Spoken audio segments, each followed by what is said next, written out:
Sir আমরা লাইভে চলে এসেছি, আপনি স্টার্ট করতে পারেন।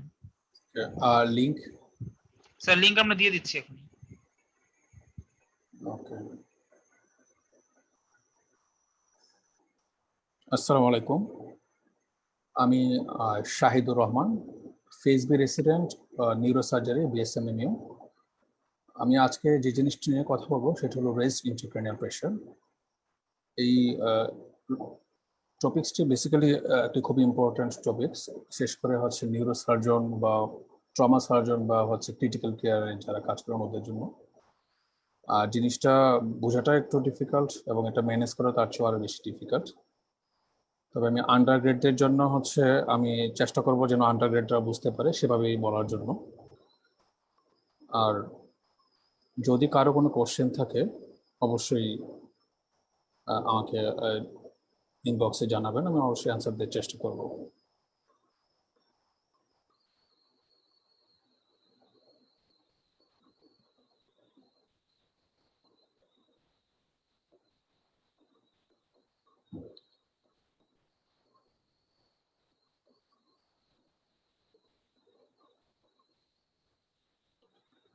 ওকে, চলেন তাহলে আমরা শুরু করি। আমরা রেজ ইন্ট্রাক্রেনিয়াল প্রেশার বলতে আসলে কি বুঝি? কখনো যদি হচ্ছে এটা হচ্ছে আমাদের ক্রেনিয়ামের ভিতরে যদি কখনো কোনো কারণে প্রেশার বেড়ে যায় সেটাকে আমরা রেজ ইন্ট্রাক্রেনিয়াল প্রেশার বলি। দ্যাট মিনস হচ্ছে এই কেভিটির ভিতরে যদি কখনো কোনো কারণে প্রেশার বেড়ে যায় সেটাকে আমরা রেস্ট ইন্ট্রাক্রেনিয়াল প্রেশার বলি। আমরা আজকে যা নিয়ে আলোচনা করব, প্রথমে intracranial dynamics, then intracranial pressure and cerebral blood flow, then what is raised intracranial pressure or ICP, এবং আমরা কিভাবে আইসিপি মনিটরিং করতে পারি আর কিভাবে আমরা আইসিপি ম্যানেজ করব, এই জিনিসগুলো নিয়ে আজকে আমরা আলোচনা করব। তাহলে প্রথমে বলি ইন্ট্রাক্রেনিয়াল ডাইনামিক্স নিয়ে। আমরা জানি যে ব্রেইনের নর্মাল কন্টেন্টস কি, বেসিক্যালি ব্রেইনে হচ্ছে intracranial total volume 1400 to 1700 ml। এর মাঝে ব্রেইন থাকে 80%, ব্লাড 10% এবং সিএসএফ 10%। এই জিনিসটা ফিক্সড। একটা ইনটেক্ট ক্রেনিয়াল কেভিটি যখন ক্রেনিয়ামটা দ্যাট মিনস হচ্ছে স্কালটা ইনটেক্ট থাকে তখন এই ব্যাপারটা ফিক্সড। এই যে তার মানে হচ্ছে যদি কখনো কোনো কারণে ব্রেইনের পরিমাণ বাড়ে, আমি সেটা পরে বলবো, তখন যে কোনো একটাকে কম্পেনসেশন হিসেবে কমতে হবে, ব্লাড বা সিএসএফ বা অন্য যে কোনো একটা বাড়লে যে কোনো দুটোকে কমতে হবে। এই যে এই ব্যাপারটা যে একটার পরিমাণ বেড়ে গেল অন্য দুটাকে কমতে হবে এটাকে কম্পেনসেট করার জন্য, এই জিনিসটাকে বলে মনরো কেলি ডক্ট্রিন। যখনই এই কম্পেনসেশন মেকানিজমটা হ্যাম্পেয়ার্ড হবে তখনই হচ্ছে আমরা বলবো রেজড ইন্টারক্রেনিয়াল প্রেশার হবে। মনরো আর কেলি বেসিক্যালি দুজন স্কটিশ অ্যানাটমিস্ট, ওনারা এই ধারণাটা প্রথমে এনেছিলেন, সেই জন্য ওনাদের নাম অনুসারে এটাকে মনরো কেলি ডক্ট্রিন বলে। আমি যদি ব্যাপারটাকে আর একটু বুঝিয়ে বলি, এটা হচ্ছে একটা পাই চার্ট। এখানে ব্রেইনের অ্যামাউন্টটা দেখানো হয়েছে blue, CSF orange and blood is grey. যদি কোনো কারণে ব্রেনের ভলিউমটা বাড়ে, সাপোজ ব্রেনে একটা টিউমার হলো, তাহলে যদি ব্রেন সাবস্টেন্সটা বেড়ে যায় তখন টোটাল অ্যামাউন্টটাকে ফিক্সড রাখার জন্য দেখা গেল যে ব্লাডের পরিমাণটা কমে গেল। যেমন এখানে টোটাল এরিয়াটা ফিক্সড বাট হচ্ছে ব্লাড ভলিউমটা কমে গেল। আর যদি কখনো হ্যামাটোমা হয় তখন দেখা গেল যে ব্লাডটাকে অ্যাকোমোডেট করার জন্য আর সিএসএফ এর পরিমাণটা কমে গেল, বাট টোটাল আমার যে ভলিউমটা ফিক্সড থাকলো। এই ব্যাপারটা হচ্ছে মনরো কেলি ডক্ট্রিন। এখন কি হয় যখন হচ্ছে নর্মালি হচ্ছে কোনো ম্যাস লেশন হয় বা কোনো কারণে হচ্ছে ব্রেনের ভলিউম বা যে কোনো একটা কম্পোনেন্টের ভলিউম বেড়ে যায়, তখন হচ্ছে প্রথমে দেখা গেল যে সিএসএফটা হচ্ছে ব্রেন থেকে স্পাইনাল কর্ডের দিকে চলে যায়। সেভাবে সে প্রেশারটাকে কম্পেনসেট করার চেষ্টা করে, যে কারণে প্রেশারটা খুব একটা বাড়ে না। তারপর সিএসএফটা যখন অ্যাডজাস্টেড হয়ে যায় তখন ব্লাডের পরিমাণটা কমতে থাকে, ব্রেন থেকে ব্লাডটা চলে যেতে থাকে হচ্ছে হার্টে বা পেরিফেরিতে। তারপরে সেটাও যখন অ্যাডজাস্টেড হয়ে যাবে তখনই দেখা গেল যে আমাদের আইসিপি শুট করবে, বেড়ে যাবে। এখন তাহলে নর্মাল আইসিপি কোনটা? আমরা জানি যে অ্যাডাল্টের ক্ষেত্রে নর্মাল আইসিপি অনেকে বলে 0 to 15, অনেকে 5 to 15, অনেকে লেস দেন 10 to 15। বেসিক্যালি সবকটাই ঠিক আছে। 15 এর কম থাকে, 15 less than 15 millimetre of mercury, এটা হচ্ছে অ্যাডাল্টের জন্য নর্মাল ইন্ট্রাক্রেনিয়াল প্রেশার। চিলড্রেনদের জন্য 3 to 7 millimetre of mercury. Term ইনফ্যান্টসের জন্য এটা হচ্ছে 1.5 to 6 মিলিমিটার অফ মার্কারি। অনেক সময় সেটাকে সেন্টিমিটার অফ ওয়াটার বলে, সেক্ষেত্রে আমরা কনভার্সন ফ্যাক্টর হিসেবে 1 millimetre of mercury equal to 1.36 centimetre of water, এভাবে আমরা কনভার্ট করে নিতে পারি। এখন তাহলে আইসিপি ব্যাপারটা বুঝতে হলে আমাদেরকে সেরেব্রাল পারফিউশন প্রেশার ব্যাপারটা বুঝতে হবে। তাহলে সেরেব্রাল পারফিউশন প্রেশার কি? মানে যে প্রেশারে হচ্ছে ব্রেনের ভিতরে ব্লাড যায়, ইন্ট্রাক্রেনিয়াল ক্যাভিটির ভিতরে ব্লাড ঢুকে, সেটি সেরেব্রাল পারফিউশন প্রেশার। এবং এটা আমরা বের করতে পারি হচ্ছে মিন আর্টেরিয়াল প্রেশার থেকে। যদি আমরা ইন্ট্রাক্রেনিয়াল প্রেশারটা সাবস্ট্রাক্ট করি তাহলে আমাদের সেরেব্রাল পারফিউশন প্রেশারটা চলে আসবে। এবং নর্মালি এটা হচ্ছে more than 50 millimetre of mercury for adult. আমরা ফিজিওলজি থেকে জানি যে flow equal to pressure divided by resistance, আর pressure equal to flow into resistance. একইভাবে cerebral blood flow equal to cerebral perfusion pressure divided by cerebrovascular resistance। আমরা এইভাবে cerebral blood flowটা বের করতে পারি। নর্মালি হোয়াইট ম্যাটার মেটাবলিক্যালি হচ্ছে একটু কম active, সেই জন্য ওর ব্লাডের requirement 20 ml per 100 gram per minute normally white ম্যাটারের। গ্রে ম্যাটারের 70 to 80 বা কখনো কখনো 100 হতে পারে, কারণ এটা খুব metabolically active. That means 100 ml per 100 gram per minute requirement ব্লাডের। আমরা অ্যাভারেজ করলে সেটা 50 to 60 ml per 100 gram of brain per minute. এটা হচ্ছে আমাদের নর্মাল রিকোয়ারমেন্ট ব্রেনের। আমরা যদি সেরেব্রাল ব্লাড ফ্লোর সাথে পারফিউশন প্রেশারের রিলেশনশিপটা আসি, কিভাবে যে কন্ট্রোল হয়, কিভাবে অটো রেগুলেশন হয়। সেরেব্রাল পারফিউশন প্রেশার 40 to 150 এই রেঞ্জে হচ্ছে অটো রেগুলেশনের মাধ্যমে আসলে সেরেব্রাল ব্লাড ভলিউমটা ফিক্সড থাকে। যখন সেরেব্রাল পারফিউশন প্রেশারটা বেড়ে যায় তখন কি হয়, ব্রেনে হচ্ছে ব্লাড ফ্লোটা বেড়ে যায়। এটা হচ্ছে অটো রেগুলেশনের একটা মেকানিজম হিসেবে তখন সেরেব্রাল ব্লাড ভেসেলগুলি কনস্ট্রিকশন হয়, যে কারণে হচ্ছে রেজিস্ট্যান্স বেড়ে যায়, অটোমেটিক্যালি ব্লাড ফ্লোটা কমে যায়। আবার যখন সেরেব্রাল পারফিউশন প্রেশারটা কমে যায় তখন সেরেব্রাল ব্লাড ভেসেলগুলি ডাইলেটেশন হয়, সো সেরেব্রাল ব্লাড ভলিউমটা বেড়ে যায় তখন। এভাবে মোটামুটি আমরা যে এই এরিয়াটাতে দেখতে পাচ্ছি যে ব্লাড ভলিউমটা ফিক্সড থাকে। কিন্তু কখনো যদি পারফিউশন প্রেশার 150 ক্রস করে ফেলে তখন এই অটো রেগুলেশন মেকানিজমটা ফেল হয়, তখনই দেখা যায় যে আইসিপি বেড়ে যায়। বা কখনো যদি সেরেব্রাল পারফিউশন প্রেশারটা লেস দ্যান 40 হয়ে যায় তখনই ইসকেমিয়া ডেভেলপ করে, তখনই হচ্ছে অটো রেগুলেশন মেকানিজমের মাধ্যমে আর ব্লাড ফ্লোটা মেনটেন করা সম্ভব হয় না। তাহলে রেজড আইসিপি কি? আমরা জানি অ্যাডাল্টের ক্ষেত্রে less than 10 to 15 millimetre market হচ্ছে নর্মাল। আমরা সব বেসিক্যালি আমরা হচ্ছে তখনই আইসিপি মেজার করি যখনই হচ্ছে আমরা সাসপেক্ট করি সেটা বেড়ে যায়। তো ও সেই হিসাবে 15-এর বেশি হলেই কিন্তু হচ্ছে রেজড আইসিপি। কিন্তু আমরা তো নর্মাল মানুষের আইসিপি মেজার করি না নর্মালি, সেই জন্য হচ্ছে আমাদের টার্গেট থাকে একটা।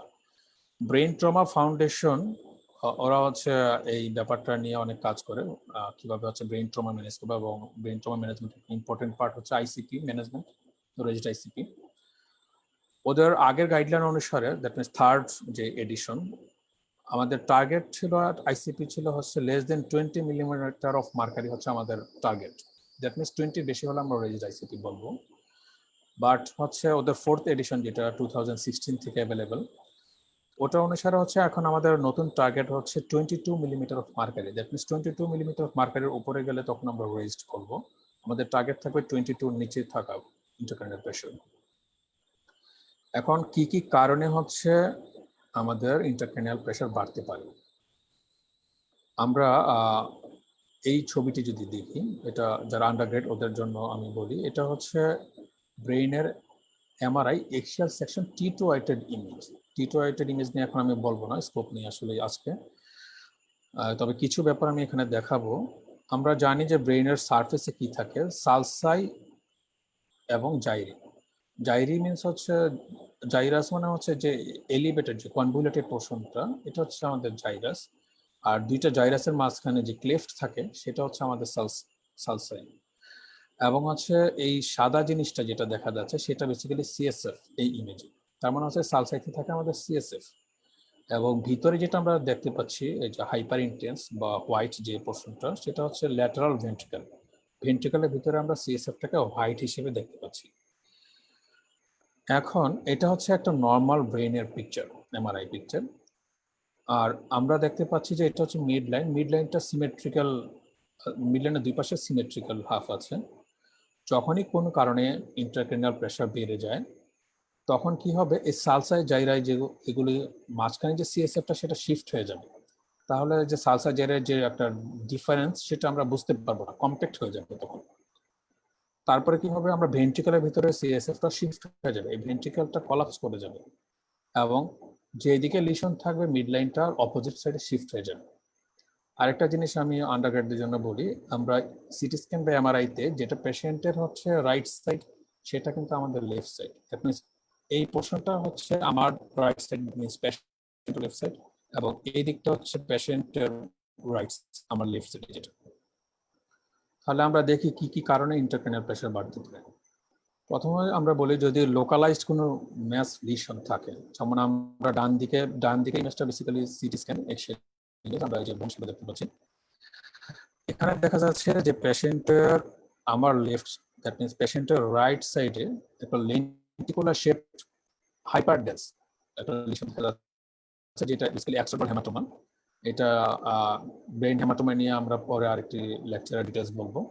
এবং যেটা আমরা দেখতে পাচ্ছি যে অপোজিট সাইডে হচ্ছে সালসাই জাইরাই প্যাটার্ন কিছুটা বোঝা যাচ্ছে, এই যে হাইপোডেন্স আইসোডেন্স এরকম দেখা যাচ্ছে। কিন্তু যেদিকে হ্যামাটোমা সেদিকে আমরা একদমই বুঝতে পারছি না, কারণ হচ্ছে এদিকে সিএসএফটা অলরেডি শিফটেড এবং এদিকে হচ্ছে সালসা জাইরার যেই প্যাটার্ন সেটা লস্ট, এবং আমরা ভেন্ট্রিক্যাল অলমোস্ট নাই। অপোজিট সাইডে হচ্ছে আমরা শুধু ল্যাটারাল ভেন্ট্রিক্যালের পোর্শন দেখতে পাচ্ছি, দ্যাট মিন্স ভেন্ট্রিক্যালের CSF already shifted. It indicates raised ice intracranial pressure, এবং দেখা যাচ্ছে যে মিড লাইনও শিফটেড হয়ে গেছে টুয়ার্ডস অপোজিট সাইড। আমরা যদি এই ছবিটি দেখি, এখানে দেখা যাচ্ছে যে পেশেন্টের লেফট সাইডে একটা ক্রিসেন্টিক শেপড হাইপারটেন্স শ্যাডো, যেটা ইন্ডিকেট করে subarachnoid acute subarachnoid haemorrhage, subdural haemorrhage, basically subarachnoid subdural haemorrhage. এবং এক্ষেত্রে আমরা দেখতে পাচ্ছি যে তার সালসাজেরাল প্যাটার্ন হচ্ছে যেদিকে হেমাটোমা সেদিকে বোঝা যাচ্ছে না, মিড লাইন অপোজিট সাইডে শিফটেড, এবং যেদিকে হেমাটোমা সেদিকে ভেন্ট্রিকেলে কোনো সিএসএফ নাই। সো এখানেও আমরা দেখতে পাচ্ছি যে রেইজড ইন্টারক্রেনিয়াল প্রেশারের ফিচার। একইভাবে এটা হচ্ছে পেশেন্টের রাইট লেফট সাইডে হচ্ছে একটি টিউমার, এই টিউমারের কারণে দেখা যাচ্ছে যে রেইজড আইসিপির ফিচার এখানে দেখা যাচ্ছে। সো এই ধরনের লোকালাইজ যে কোনো ম্যাস লেশনে ইন্টারক্রেনিয়াল প্রেশার বাড়তে পারে। আরেকটি হচ্ছে যদি কখনো ডিফিউজ ব্রেন ইডিমা হয়, যেমন ডান দিকে একটা সিটি স্ক্যান দেখা যাচ্ছে যে পেশেন্টের অলমোস্ট 3/4 অফ দ্য ব্রেনে আমরা দেখতে পাচ্ছি হাইপোডেন্স, দ্যাট মিনস ইডিমেটাস, এবং এখানে কিন্তু সালসা জাইরাল প্যাটার্ন বোঝা যাচ্ছে না, যেহেতু দুই দিকেই ইডিমাটাস সেজন্য মিড লাইন শিফট হয়নি, বাট ভেন্ট্রিকেলে আমরা কোনো ভেন্ট্রিকেল দেখতে পাচ্ছি না, সিএসএফ অলরেডি শিফটেড। এটা বেসিক্যালি একটা ভাইরাল এনকেফালাইটিস এর ফিচার। এখানে হচ্ছে আমরা ভাইরাল এনকেফালাইটিসের জন্য ডিফিউজ ব্রেন ইডিমা হয় রেজড আইসিপির ফিচার দেখা যাচ্ছে। আর এই ছবিটি হচ্ছে basically diffuse axonal injury. Diffuse axonal ইনজুরিতে বেসিক্যালি আমরা ব্রেনে কোনো হেমাটোমা নাও পেতে পারি। এক্ষেত্রে দেখা যাচ্ছে যে পেশেন্টের ভেন্ট্রিকেল একদিকে বোঝা যাচ্ছে, অন্যদিকে সিএসএফ কম্প্রোমাইজড, এবং সালসা জাইরাল প্যাটার্নটা আসলে অত বোঝা যাচ্ছে না। এটা হচ্ছে ডিউ ইডিমা বা রেজড আইসিপি এখানে দেখা যাচ্ছে। আরেকটা হতে পারে, আমরা জানি যে সিএসএফ কি করে, সিএসএফ হচ্ছে ল্যাটারাল ভেন্ট্রিকেল থেকে ফোরামেন অফ, এটা ফোরামেন অফ মন্ডো দিয়ে যাবে থার্ড ভেন্ট্রিকেল, থার্ড ভেন্ট্রিকেল থেকে ইকুয়েটর সিলভিয়াস দিয়ে যাবে ফোর্থ ভেন্ট্রিকেলে, সেখান থেকে ফোরামেন অফ ফ্লুসকাম ম্যাজেন্টি দিয়ে সাবআরাকনয়েড স্পেসে যায়। তারপর হচ্ছে অ্যারাকনয়েড ভ্যালিতে গিয়ে ডুরাল ভেনাস সাইনাস অ্যাবজর্পশন হয়। এই যে টোটাল যে পাথওয়েটা সিএসএফ সার্কুলেশন, কোথাও যদি অবস্ট্রাকশন থাকে সিএসএফ অ্যাকুমুলেশন হয়ে রেজড আইসিপি হতে পারে। যেমন ডান দিকের ছবিটিতে আমরা দেখতে পাচ্ছি, বাঁ দিকে যদি সাথে কম্পেয়ার করি, বাঁ দিকে ভেন্ট্রিকলটা হচ্ছে নর্মাল, ডান দিকের ভেন্ট্রিকলটা সিএসএফ অ্যাকুমুলেশন হয়ে অনেক ডাইলেটেড, এবং ব্রেন প্যারেনকাইমার থিকনেস বাঁ দিকে যতটা ডান দিকে এর চেয়ে অনেক বেশি কম। তার মনে হচ্ছে এখানে রেজড আইসিপি হয়ে সিএসএফ প্রেশারের জন্য ব্রেইনের সালসা জাইরাল প্যাটার্নটাও কিন্তু বেসিক্যালি ডানের মতো প্রমিনেন্ট না বাদিকে। সো সিএসএফ সার্কুলেশনের যদি কোনো অবস্ট্রাকশন থাকে তাহলে আমাদের রেজড আইসিপি হতে পারে। আরেকটা হতে পারে ডুরাল ভেনাস সাইনাস যদি অবস্ট্রাকশন হয়, যেমন এখানে ডান দিকে ছবিতে পেশেন্টের ডান দিকে মানে আমাদের বাদিকে যেটা দেখা যাচ্ছে যে এখানে একটা থ্রম্বোসিস, এখানে ট্রান্সভার্স সাইনাস থাকার কথা। থ্রম্বোসিস হতে যেটা হলো আমাদের ভেনাস ড্রেনেজটা প্রপারলি হতে পারে না, সেই জন্য হচ্ছে ব্রেইনে হচ্ছে ব্লাডটা একুমুলেট করে রেজিস্ট ইন্টারক্রানিয়াল প্রেশার হয়, যে কারণে পেশেন্টের সালসেজেরাল প্যাটার্নটা আমরা অত ভালো বুঝতে পারছি না। যদি ভাস্কুলার কোনো অ্যানোমালি থাকে, যেমন ডান দিকে বা দিকে ছবিতে যদি দেখি আমরা, এই যে কিছু আঁকা বাঁকা স্ট্রাকচার দেখা যাচ্ছে, এগুলো আসলে blood vessel, normal blood vessel এরকম হয়। কিন্তু যদি আমরা ডান দিকে ছবিটি দেখি, তাহলে এখানে দেখা যাচ্ছে ডাইলেটেড হাইপোইন্টার, দ্যাট মিন্স কালো কিছু অনেকগুলো অ্যারোমালো কিছু স্ট্রাকচার দেখা যাচ্ছে। এটা আসলে ভাস্কুলার আর্টেরিওভেনাস ম্যালফরমেশন, এবং এই ম্যালফরমেশনের জন্য আমরা দেখতে পাচ্ছি মিড লাইনটা অপোজিট সাইডে শিফটেড হয়ে গেছে। তার মানে হচ্ছে এটা ম্যালফরমেশনটার জন্য আমাদের ইন্টারক্রানিয়াল প্রেশার এখানে বেড়ে গেছে। তাছাড়া কিছু কিছু কারণে ইন্টারক্রানিয়াল প্রেশার বেড়ে যায়, সেগুলো আসলে আমরা এক্সাক্ট মেকানিজম জানি না, সেটাকে আমরা ইডিওপ্যাথিক রেইজড ইন্টারক্রানিয়াল হাইপারটেনশন বলি। ইন আ নাটশেল এগুলো হচ্ছে রেইজড ইন্টারক্রানিয়াল প্রেশারের কারণ, এটা নিয়ে আমি ডিটেলস বলবো না। তাহলে কি কি ক্লিনিক্যাল ফিচার, কি কি প্রেজেন্টেশন হতে পারে? প্রথমে হতে পারে হেডেক। আমরা জানি যে ব্রেইন ইটসেলফ পেইন সেন্সিটিভ না, কিন্তু যখন ইন্টারক্রানিয়াল স্পেসে প্রেশার কখনো বেড়ে যায়, তখন ডুরাল স্ট্রেচিং হয়। ডুরাল ইনারভেশন হাইলি ইনারভেটেড ডুরাল, এবং it is highly pain sensitive structure. Dural stretching এর জন্য পেশেন্টের হেডেক হবে, এবং পেশেন্টের হচ্ছে যদি এরিয়া পোস্টামা, যেটা হচ্ছে ভমিটিং সেন্টার, ওটা কোনো কারণে ইরিটেশন হয়, তাহলে নৌশিয়া ভমিটিং হবে। এবং আমরা জানি যে অপটিক নার্ভ হচ্ছে বেসিক্যালি হচ্ছে ব্রেইনের একটা এলঙ্গেশন, এবং অন্য নার্ভে না থাকলেও অপটিক নার্ভে কিন্তু হচ্ছে মেনিঞ্জাস লেয়ারগুলি কন্টিনিউশন হয়, সেই জন্য হচ্ছে ইন্ট্রাক্রেনিয়াল প্রেশারটা অপটিক নার্ভ বরাবর স্প্রেড হয়। তখন কি হয়, অপটিক নার্ভ শীতের যে প্রেশারটা হয়, সেই কারণে অপটিক নার্ভের যেই এক্সোলেমা, সেটাতে প্রেশারের জন্য স্ট্যাসিস হয়, ডিস্কে ইডিমা হয়, সেটাকে আমরা পেপলিডিমা বলি, পেপলিডিমা নিয়ে আসতে পারে। এবং যেহেতু ইন্ট্রাক্রেনিয়াল প্রেশারের বেশি, সেই জন্য হচ্ছে যেটা হতে পারে, ইন্ট্রাক্রেনিয়ালের সার্কুলেশন বাড়ানোর জন্য আমাদের সিস্টেমিক হাইপারটেনশন হয়, সেটাকে আমরা সিস্টোলিক হাইপারটেনশন বলি। এবং আমরা জানি কোনো কারণে সিস্টোলিক হাইপারটেনশন হলে কম্পেনসেশন হিসেবে সেখানে ব্রেডিকার্ডিয়া হবে। এবং যদি কোনো কারণে ব্রেইন স্টেমে প্রেশার পড়ে রেস্ট ইন্টারক্রানিয়াল প্রেশারের জন্য, পেশেন্টের ইরেগুলার রেসপিরেশন, যেটা চেইন স্টেপ রেসপিরেশন বলি, সেটা হতে পারে। এই তিনটা জিনিসকে একত্রে হচ্ছে কুশিংস ট্রায়াড বলে, কারণ কুশিং হচ্ছে একজন he is the father of modern neurosurgery, উনি আমেরিকান নিউরোসার্জন, উনি এই তিনটা ডেসক্রাইব করেছিলেন, সেই জন্য এটাকে কুশিংস ট্রায়াড বলে। তবে সব পেশেন্টের এটা পাওয়া যায় না, এটা হচ্ছে হার্নিয়েশন যখন বেশি হয় 30% পেশেন্টকে আমরা এই কুশিং ট্রায়াড পেতে পারি প্রেজেন্টেশন। তাছাড়া পেশেন্টের যদি ক্রেনিয়াল এক্সট্রাকুলার মাসল, আমরা জানি যে ক্রেনিয়াল হচ্ছে 3-6 অফ 4-6, ওগুলো যদি ওগুলোর কোনোটা প্যারালাইসিস হয়, তাহলে ডাবল ভিশন নিয়ে প্রেজেন্ট করতে পারে। রেটিকুলার ফর্মেশন যদি পেশেন্টের কম্প্রেশন হয়, তাহলে পেশেন্টের আলটিমেটলি কোমাও নিয়ে আসতে পারে, লস অফ কনসাসনেস নিয়ে আসতে পারে। থার্ড আপ হলে পেশেন্টের পিপিল রিয়াকশন এবং অ্যাবনর্মাল পিপলের রিয়াকশন বা আনইকুয়াল পিপল নিয়ে পেশেন্ট প্রেজেন্ট করতে পারে। এখানে একটা জিনিস ইম্পর্টেন্ট, ব্রেন হার্নিয়েশনও হতে পারে। হার্নিয়েশনের জিনিসটা আসলে অনেক পেশেন্টই ব্রেন হার্নিয়েশন হয়ে মারা যায়, যেটা আমরা নিউরোসার্জারির যারা বাইরে, ওরা হয়তো এই ব্যাপারটা বুঝতে পারি না। তবে আন্ডারগ্রেড যারা, ওরা যদি নিউরোসার্জারিতে প্লেসমেন্ট হয় বা যারা ইন্টার্নশিপ করছে নিউরোসার্জারিতে প্লেসমেন্ট হলে, ওরা খেয়াল করলে ব্যাপারটা বুঝতে পারবে যে অনেক পেশেন্টের ব্রেন হার্নিয়েশন হয়। 5 রকমের ব্রেন হার্নিয়েশন হতে পারে। আমরা যদি দেখি, এটা হচ্ছে ব্রেইনের হেমিসেকশন। রাইট সাইডের সেরেব্রাল হেমিস্ফিয়ার দেখতে পাচ্ছি, লেফট সাইডের সেরেব্রাল হেমিস্ফিয়ারটা আসলে আমরা সরিয়ে নিয়েছি। এখানে আমরা যেটা দেখতে পাচ্ছি, ডুরাল যে সিকল শেপড ডুরাল ফোর, ফার্স্ট সেরিব্রাল বলি, আর দিস ইজ টেন্ট। এবং এই জাইরাসটাকে আমরা সিঙ্গুলার জাইরাস বলি। এই টেন্টে এরকম নিচে থেকে আছে কর্পাস ক্যালোসাম, এখানে একটা এই যে গ্যাপ থাকে, পটেনশিয়াল স্পেস। যদি কোনো কারণে একদিকে প্রেশার বেড়ে যায়, এই পটেনশিয়াল স্পেস দিয়ে হচ্ছে যেদিকে লিশন, ওইদিকে ব্রেনকে এইদিকে অপোজিট সাইডে হার্নেট করতে পারে। মানে এক নাম্বার ছবির জন্য, এখানে একটা জন্য এই যে ফাক্সের নিচ দিয়ে হচ্ছে ব্রেনটা অপোজিট সাইডে হার্নিয়েশন হচ্ছে, এটাকে বলা হয় ফালসেন হার্নিয়েশন। তাছাড়াও আমরা এই ছবিটি যদি দেখি, ডান পাশের ছবিটি, এখানে দিস ইজ মিড ব্রেন। আমরা মিড ব্রেনের উপর থেকে সেরিব্রাল হেমিস্ফিয়ারটাকে সরিয়ে নিয়েছি। সরিয়ে নেওয়ার পরে আমরা যেটা দেখতে পাচ্ছি, this is tent around the mid brain. এটাকে বলে এই স্পেসটা টেন্টের মাঝখানে, এটাকে বলে টেন্টেরাল ইনসিসরা। এবং এটা থার্ড নার্ভ। এইখানে যেটা থাকে সেটা থাকে হচ্ছে টেম্পোরাল লোবের মোস্ট মিডিয়াল পোর্শন যেটা, সেটা আঙ্কাসটা এই লোকেশনে। আমরা যদি একটু আগে বললাম যে পোর্শনটা আমরা সরিয়ে নিয়েছি, এটা হলো ওই পোর্শনটার ছবি। এটা মিড ব্রেন, এই যে থার্ড নার্ভ, এটা টেম্পোরাল লোবের এন্টেরিয়র ইনফেরিয়র মোস্ট পোর্শন হচ্ছে টেম্পোরাল পোল, আর এই যে মিডিয়াল মোস্ট পোর্শনটা হচ্ছে আঙ্কাস, এই হুকের মতো যেটা। কখনো যদি এদিকে কোনো লিশন হয় তাহলে সে কি করবে, এই আঙ্কাসটাকে পুশ করবে।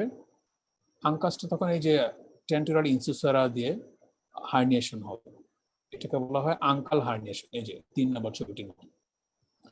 আঙ্কাল হার্নিয়েশন হলে কি হবে? আঙ্কাল হার্নিয়েশন হলে যেটা হবে, সে প্রথমে থার্ড নার্ভটাকে কম্প্রেস করবে, তখন দেখা যাবে ইপসিলেটারাল থার্ড নার্ভ পালসি বা পিপুলারি ডাইলেটেশন পাবো। তারপরে ইপসিলেটারাল সেরেব্রাল প্যাডাঙ্কেলটাকে সে কম্প্রেস করলে আমরা কি পাবো? আমরা জানি এদিকের হচ্ছে পিরামিডাল ফাইবারগুলি অপোজিট সাইডের বডি কন্ট্রোল করে, সেজন্য আমরা কন্ট্রোলেটারাল হেমিপ্যারেসিস বা হেমিপ্লেজিয়া নিয়ে আসতে পারি।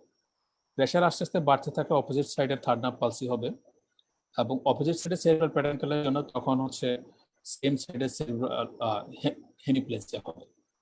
তো তাহলে নর্মাল কনসিকুয়েন্স হলো, সিকোয়েন্সগুলি প্রথমে ইপসিলেটারাল থার্ড নার্ভ পালসি, তারপরে কন্ট্রোলেটারাল হেমিপ্যারেসিস অর হেমিপ্লেজিয়া, তারপরে হচ্ছে কন্ট্রোলেটারাল থার্ড নার্ভ পালসি, দেন অপোজিট সাইডে সেরেব্রাল প্যাডাঙ্কেলের কম্প্রেশনের জন্য সেম সাইডে হেমিপ্লেজিয়া অর হেমিপ্যারেসিস হবে।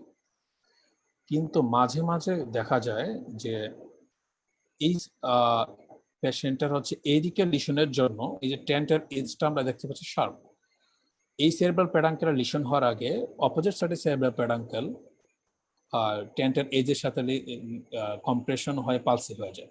সো সেক্ষেত্রে দেখা যায় যে আমরা প্রথমেই কন্ট্রাল্যাটারাল হেমিপ্লেজিয়া বা হেমিপ্যারেসিস পাওয়ার আগে ইপসিল্যাটারাল হেমিপ্লেজিয়া বা হেমিপ্যারেসিস পাবো। তখন মনে হতে পারে যেন লিশনটা আসলে এই দিকে, দ্যাট মিনস হচ্ছে বা দিকে, কিন্তু এই জন্য এটাকে বলা হয় ফলস লোকালাইজিং সাইন, যেটাকে বলা হয় কার্নোহান্স ফেনোমেনন। এই বিষয়টাকে কার্নোহান্স ফেনোমেনন বলে। তাছাড়াও হচ্ছে উপরে কোনো লিশন থাকলে এই টেন্টের মধ্য দিয়ে হচ্ছে ব্রেনটা হার্নিয়েট করতে পারে, 2 নম্বর ছবিটির মতো বা পাশে, এটাকে বলে সেন্ট্রাল হার্নিয়েশন। তাছাড়াও হচ্ছে সেরেবেলামে থাকে আমরা জানি টনসিল, প্রেশারের জন্য টনসিল হচ্ছে ফোরামেন ম্যাগনাম দিয়ে নেমে মেডালাতে কম্প্রেস করতে পারে, এটা বলে টনসিলার হার্নিয়েশন, 4 নম্বর মার্কিং এর মতো করে। তাছাড়া কখনো যদি ক্রেনিয়াল ক্যাভিটিতে কোনো ডিফেক্ট থাকে, ইন্টারনাল প্রেশার বাড়ার জন্য সেই ডিফেক্ট দিয়ে ব্রেন হার্নিয়েশন হতে পারে, এই 5 নাম্বার মার্কিং এর মতো করে। এরকম 5 ধরনের ব্রেন হার্নিয়েশন হতে পারে। এখন আছে আমরা ইন্টারনাল প্রেশার কিভাবে মনিটরিং করতে পারি। বেসিক্যালি হচ্ছে কিছু ইনভেসিভ আছে, কিছু নন ইনভেসিভ টেকনিক আছে। ইনভেসিভ টেকনিকগুলি হচ্ছে মোর অ্যাকুরেট, সেই জন্যগুলি হচ্ছে পপুলার। ইনভেসিভের মধ্যে হচ্ছে আমরা যেটা করতে পারি, ভেন্ট্রিকলের ভিতরে একটা মনিটর দিতে পারি। যেমন এখানে দেখা যাচ্ছে যে ভেন্ট্রিকলের ভিতরে হচ্ছে একটি টিউব দেওয়া আছে, এভাবে আমরা সিএসএফ প্রেশার মনিটর করতে পারি। এটা হচ্ছে গোল্ড স্ট্যান্ডার্ড। তাছাড়া আমরা কি করতে পারি, আমরা হচ্ছে প্যারেন্টামের ভিতরে হচ্ছে প্রোব দিয়ে প্রেশার মনিটর করতে পারি। This is ডুরামিটার। ডুরামিটারের ভিতরে যেটা বলে সাবডুরাল, বা ডুরামিটারের বাইরে যাকে বলে আমরা এপিডুরাল স্পেসেও আমরা হচ্ছে প্রোব রেখে ইন্টারক্রেনিয়াল প্রেশার মনিটর করতে পারি। সবকটার মধ্যে সবচেয়ে স্ট্যান্ডার্ড হচ্ছে আসলে ভেন্ট্রিকুলোস্টমি করে সিএসএফ প্রেশার মনিটর করে, এটাই গোল্ড স্ট্যান্ডার্ড এবং আমরা এটাই করি।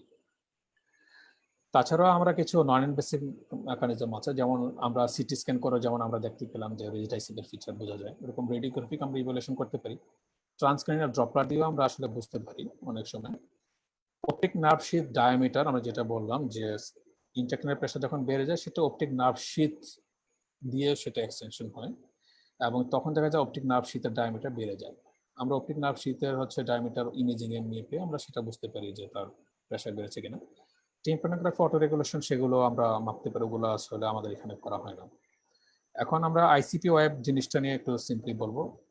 এটা অনেকটা আর্টিয়াল ওয়েবের মতো, 3টা ওয়েব থাকে, P1, P2, P3। P1 means হচ্ছে সিস্টোলিক, হার্ট যখন কন্ট্রাকশন হয় তখন হচ্ছে এই ওয়েবটি আমরা পাই। P2 হচ্ছে হার্ট কন্ট্রাকশনের পরে, এটা হচ্ছে ব্রেনে ভেনাস ব্লাড এবং স্পাইনাল কলামে সিএসএফ ভলিউমের উপর বেসড করে এই প্রেশারটা হয়, সেটাকে বলে আমরা P2। আর P3 হচ্ছে যখন এট্রিয়াল কন্ট্রাকশন হয় তখন আমরা P3 পাই। P3 খুব একটা সিগনিফিকেন্ট না। এখানে যেটা মনে রাখতে হবে, নর্মালি P1 P2 থেকে বেশি থাকে। যখন P1 P2 ইকুয়াল হয় বা P2 P1 থেকে বেশি হয় তখনই বুঝতে হবে যে ইন্টারক্রেনিয়াল প্রেশার বেড়ে গেছে। এখন আমরা কখন আইসিপি মনিটরিং করবো, কখন? আমরা তো আমি আগে বলেছি যে আমরা সব পেশেন্ট আইসিপি মনিটরিং করি না। একটা হচ্ছে কিছু নিউরোজেনিক ক্রাইটেরিয়া আছে, যেমন কিছু সেন্টার হচ্ছে পেশেন্ট যখন কমান্ড ফলো করে না তখন ওরা আইসিপি মনিটর করে।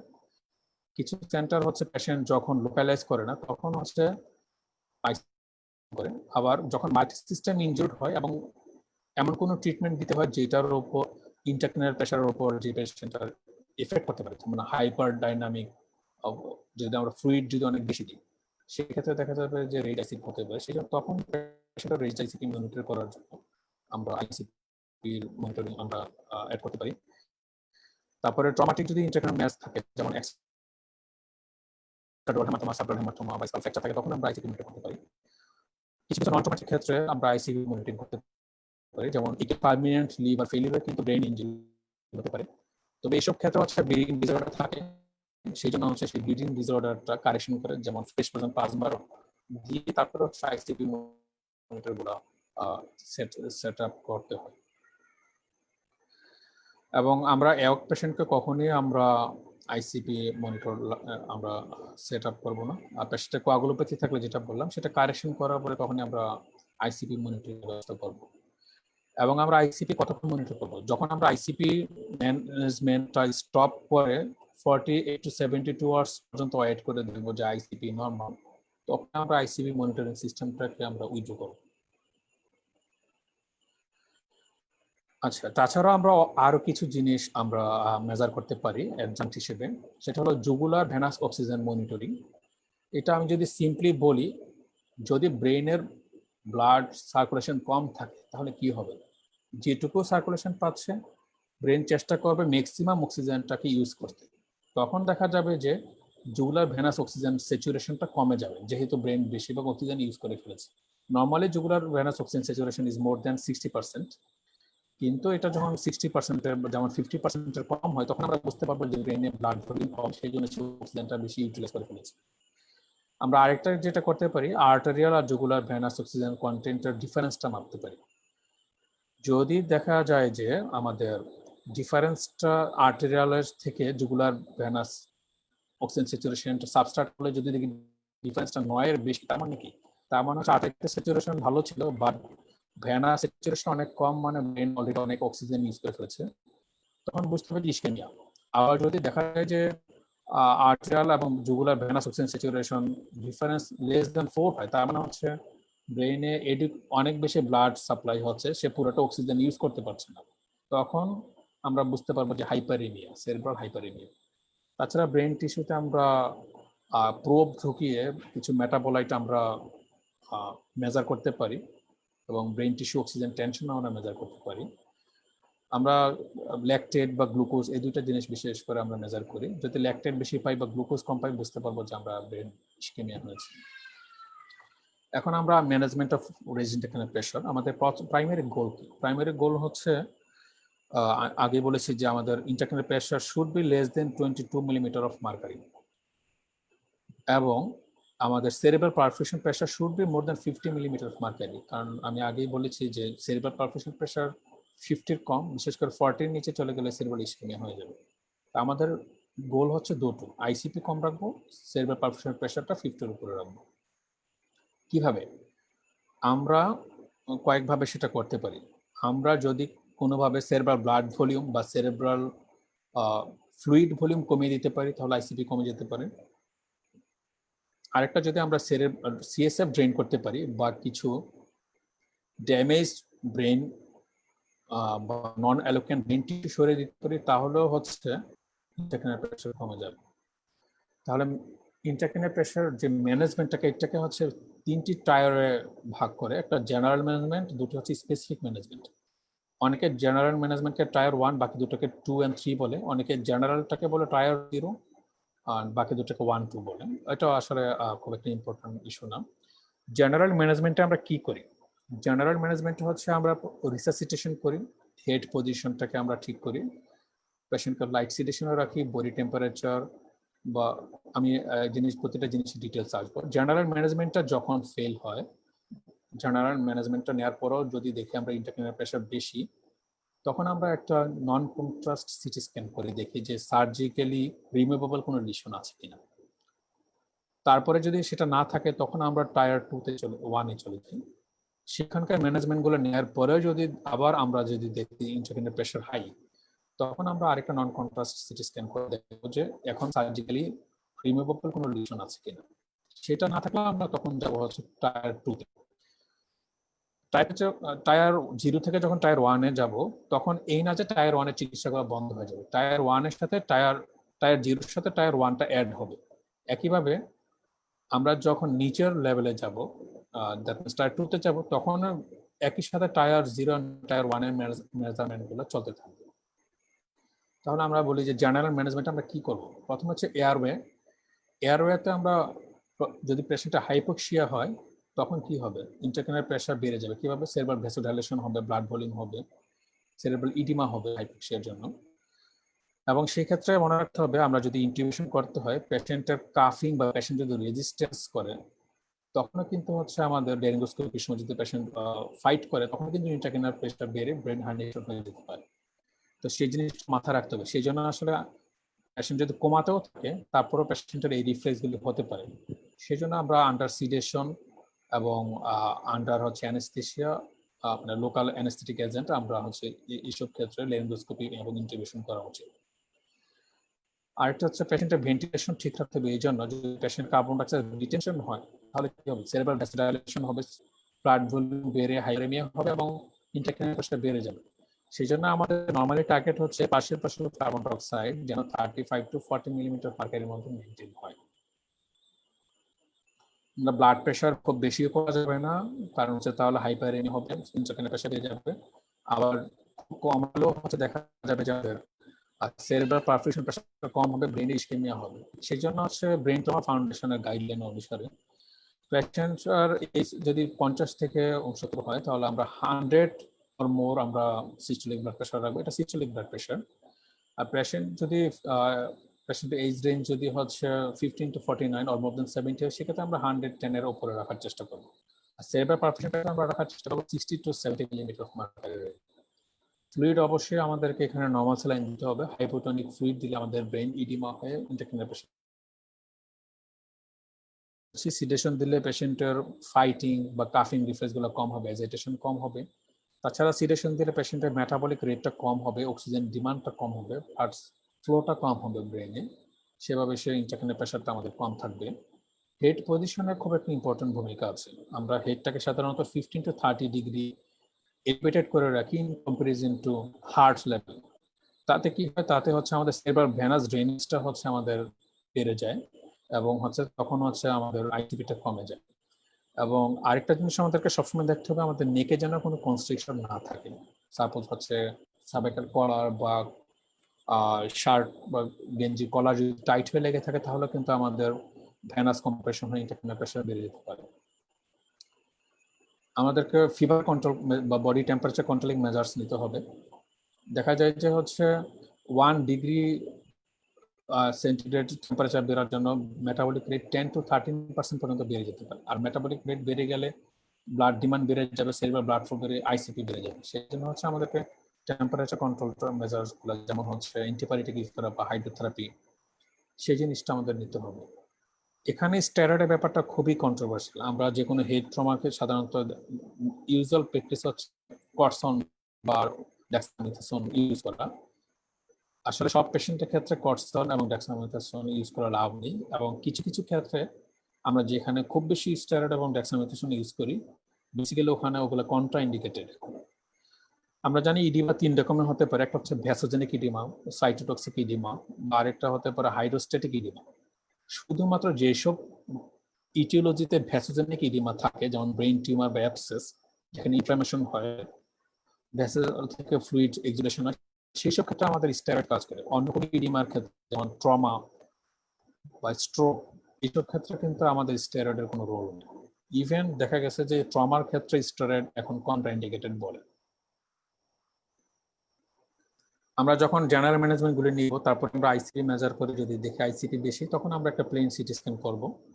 করে যদি দেখি যে আমাদের কোনো সার্জিক্যাল রিমুভেবল লিশন থাকে যেটার জন্য আইসিপি বেড়ে গেছে, যেমন হেমাটোমা হতে পারে, আমরা রিমুভ করবো। আর যদি ওইরকম কোনো আমাদের সার্জিক্যাল ফ্যাক্টর না পাই, আমরা সেক্ষেত্রে টায়ার 1-এ চলে যাব।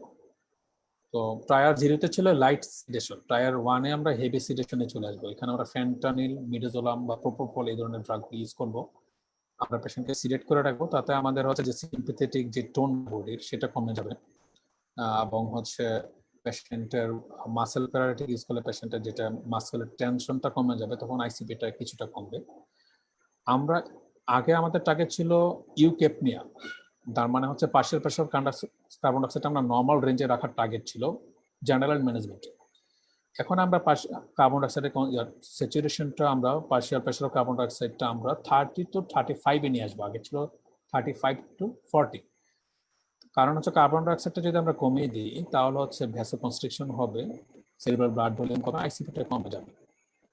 আমরা অ্যান্টিসিডার মেডিকেশনগুলো ইউজ করতে পারি, বিশেষ করে ট্রমার ক্ষেত্রে প্রথম 7 দিন আমরা দেখা গেল যে অ্যান্টিকনভালসেন্ট ইউজ করলে সেটা হচ্ছে বেনিফিশিয়ারি, কারণ কনভার্সন হলে পেশেন্টের মেটাবলিক অ্যাক্টিভিটি বেড়ে যাবে, ব্লাড ফ্লো বেড়ে যাবে, আইসিপি বেড়ে যাবে। যে জিনিসটা আমরা খুব বেশি ইউজ করি, খুব বেশি ইফেক্টিভ, সেটা নিউরোসার্জারিতে বা ট্রমাতে, সেটা হলো অসমোটিক থেরাপি। তার মাঝে মেনিটলটা আমরা খুব কমনলি ইউজ করি।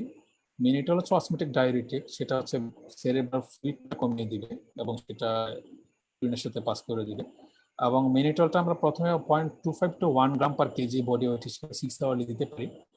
তবে এই ক্ষেত্রে যে জিনিসটা খেয়াল রাখতে হবে, সিরাম অসমোলারিটি যেন, মানে যে কোনো অসমোটিক থেরাপি দেওয়ার সময় সিরাম অসমোলারিটিও মাপতে হবে। অসমোলারিটি যদি 320-এর উপরে চলে যায় তাহলে আমাদেরকে অসমোটিক থেরাপি বন্ধ করতে হবে। সিরাম অসমোলারিটি 320-এর উপরে যদি চলে যায় তারপরে আমরা অসমোটিক থেরাপি ইউজ করলে পেশেন্টের রেনাল ফেলিয়ার হতে যাবে। আরেকটা হচ্ছে যে যদি পেশেন্টের ব্লাড ব্রেন ব্যারিয়ার ড্যামেজ থাকে সেক্ষেত্রে মেনিটল ইউজ করলে সেটা হচ্ছে ব্রেন সাবস্টেন্স একুমুলেট করে আলটিমেটলি সেরিব্রাল ইডিমা বাড়িয়ে দেবে। সেকেন্ড যেটা আমরা করতে পারি হাইপারটনিক সলিউশন, সেটা আমরা 3% আমরা কমনলি ইউজ করি, বাট 3%, 5%, 7.5%, 23.4% ইউজ করা যায়। এটারও কাজ হলো অসমোটিক ডায়ুরেটিক, বিশেষ করে যে পেশেন্টগুলোর হাইপোটেনশন থাকে ওদের ক্ষেত্রে হচ্ছে আমরা 3% ইউজ করলে এটা আমরা বিপিটাও আমরা বাড়াতে পারবো, সেক্ষেত্রে সেরিব্রাল কমাতে পারবো। এক্ষেত্রে আমাদের খেয়াল করতে হবে সিরাম অসমোলারিটি যেন 320-এর নিচে থাকে এবং সিরাম সোডিয়াম কনসেন্ট্রেশন যেটা লেস দ্যান 160 মিলি ইকুইভ্যালেন্ট পার লিটার। এবং 3% সিরাম যখন দিই সেটা অবশ্যই আমাদেরকে সেন্ট্রাল ভেনাস লাইন ইউজ করতে হবে। পেরিফেরাল ভেনাস লাইন ইউজ করলে ইনভেরিয়েবলি দেখা গেল যে থ্রম্বোফ্লেবাইটিস ডেভেলপ করে। নেক্সট আমরা যেটা করতে পারি, তারপরে যদি আমাদের আইসিপি না কমে তখন আমরা কিছু সিএসএফ ড্রেন করতে পারি ভেন্টিকুলার ড্রেনেজের মাধ্যমে, তাহলেও দেখা যাবে আইসিপিটা কমে যাবে। তারপর আমরা টায়ার 1-এর শেষে আমরা আবার হচ্ছে সিটি স্ক্যান করে দেখবো যে পেশেন্টের যদি আইসিপি এখনো না কমে, সিটি স্ক্যান করে দেখবো যে এখন সার্জিক্যালি নিউ কোনো লিশন ডেভেলপ করেছে কিনা। যদি থাকে তাহলে আমরা সেটা যেমন হাইড্রোকেফালাস ডেভেলপ করতে পারে বা হচ্ছে পেশেন্টের হেমাটোমা ডেভেলপ করতে পারে, তাহলে সেটা আমরা সার্জিক্যালি রিমুভ করবো। যদি না থাকে তাহলে আমরা টায়ার 2-তে চলে যাব। টায়ার 2-তে আমরা সেক্ষেত্রে হাইপার ভেন্টিলেশনটা করবো to maintain partial pressure of carbon dioxide within 25 to 30 millimetre of mercury. তবে এক্ষেত্রে হচ্ছে আমাদের কখন করবো এটা, যদি রিফ্লেক্টিভ হাইপারটেনশন হয় এবং সেটা খুবই ব্রিফ পিরিয়ডের জন্য করতে হবে। এবং এই ক্ষেত্রে হচ্ছে jugular venous oxygen saturation, arterial এবং জুগুলার ভেনাস অক্সিজেন ডিফারেন্সিয়েশন, এগুলি আমাদেরকে অবশ্যই মেজার করতে হবে এইসব ক্ষেত্রে। তারপরে আর কিছু কন্ট্রাইন্ডিকেশন আছে, এটা প্রোফাইল্যাকটিক হিসেবে ইউজ করা যাবে না এবং 4 থেকে 6 ঘন্টার বেশি এটা ইউজ করা যাবে না। এবং আমরা যেটা করতে পারি তারপরে টায়ার 2 থেরাপিগুলি বেসিক্যালি খুবই অ্যাগ্রেসিভ এবং এটা হচ্ছে আইসিপি এবং লাস্ট স্টেজ করতে এবং প্রতিটা কিছু না কিছু সাইড এফেক্ট আছে। আমরা আরেকটা স্টেপ নিতে পারি, সেটা হলো বারবিচুরেট কোমা করতে পারি। বারবিচুরেট কোমার মেকানিজম কি, আমরা বলি ওয়েট কমিয়ে দিচ্ছে, সেই জন্য হচ্ছে ব্লেডের ব্লাডের ডিমান্ড এবং সেটার ব্লাড ফ্লো কমিয়ে দিচ্ছে। আমরা থেরাপিউটিক হাইপোথার্মিয়া করতে পারি। আগে ছিল আমাদের টেম্পারেচার নর্মাল রেঞ্জে রাখা জেনারেল ম্যানেজমেন্টে, কিন্তু এই ক্ষেত্রে আমরা থেরাপিউটিক হাইপোথার্মিয়া করব। আমরা বডির টেম্পারেচার হচ্ছে 32 to 34 ডিগ্রি সেন্টিগ্রেডে নামিয়ে নিয়ে আসবো। এটা কাজ করে হচ্ছে যে বডি মেটাবলিক রেটটা কমিয়ে দিবে একই, এবং ব্লাড রিকোয়ারমেন্টটা কমিয়ে দিবে ব্রেনে। আমরা যেটা করতে পারি আরেকটা ডিকম্প্রেসিভ ক্রেনিয়েক্টমি করতে পারি।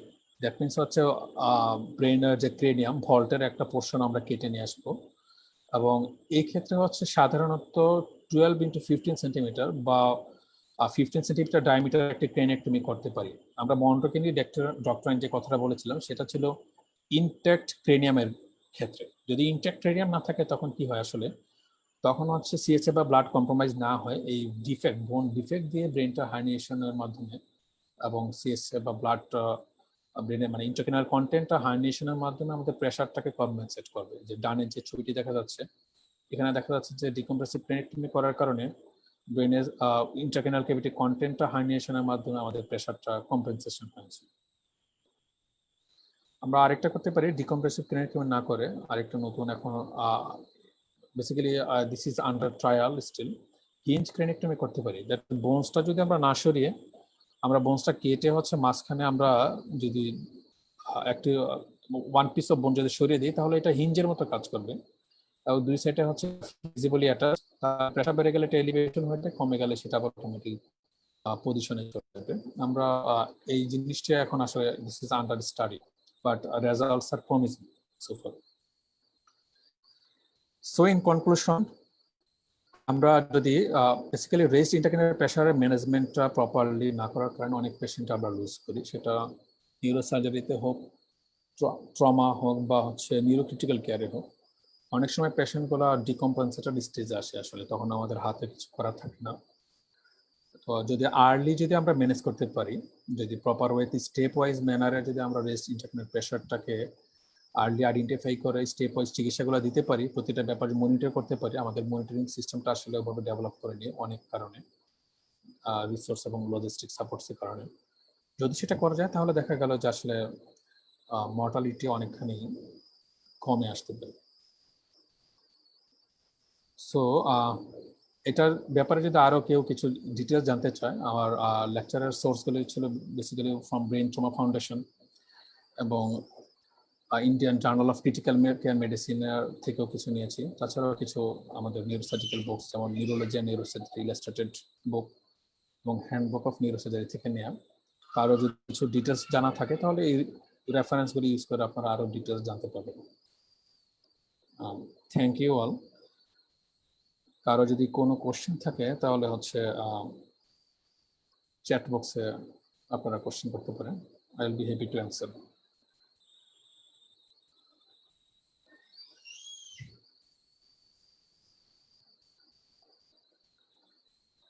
ওকে, আমি চ্যাট বক্সে বেসিক্যালি কোনো কোশ্চেন দেখতে পাচ্ছি না। তাহলে হচ্ছে বা কারো যদি কিছু জানার থাকে you can text me or email me. I will be happy to answer. Thank you.